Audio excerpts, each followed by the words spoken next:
பார்க்கடலில் பள்ளி கொண்ட பரந்தாமா, உன் கருணை எல்லா உயிர்களையும் காக்கும் என்று பக்தை நம்பினாள்.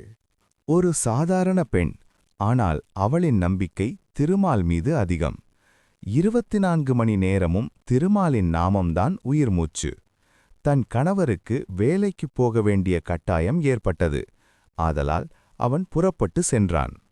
நீ தனியாக இருக்காதே, உன் அம்மாவை அழைத்துக்கொள் என்று சொல்லி சென்றான். தன் அம்மாவை அழைப்பதற்காக தொலைபேசியை தொடர்பு கொண்டாள். ஆனால் தொலைபேசியை யாரும் எடுக்கவில்லை.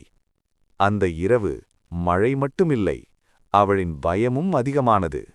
தெருக்கள், வீடுகள் எல்லா இடத்திலும் மின்சாரம் போகிறது. இந்த உலகத்தில் அந்த நொடியில் அவள் மட்டும்தான்.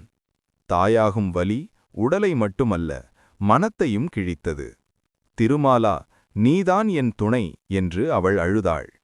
அந்த மழை இரவில் ஒரு அதிசயம் கதவை தட்டியது. அவள் யாரென்று தெரியாது. ஆனால் அவளின் பார்வையில் கருணை இருந்தது. அந்த பெண் யார் என்று அவளுக்கு தெரியவில்லை.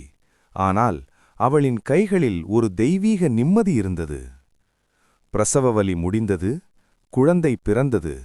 அந்த நொடி அந்த பெண்ணின் கண்களில் ஆனந்த கண்ணீர். அவள் திரும்பிப் பார்த்தபோது அந்த பெண் இல்லை, அமைதி மட்டும் இருந்தது. யார்மா உனக்கு துணைக்கிருந்தது? இந்த வெள்ளத்தில் யார் வந்தது? அம்மா, மனிதர் இல்லை, திருமாலே வந்தார். பக்தி உண்மையானால் பகவான் அம்மாவாகவும் அருளாகவும் மனித ரூபமாகவும் வருவார்.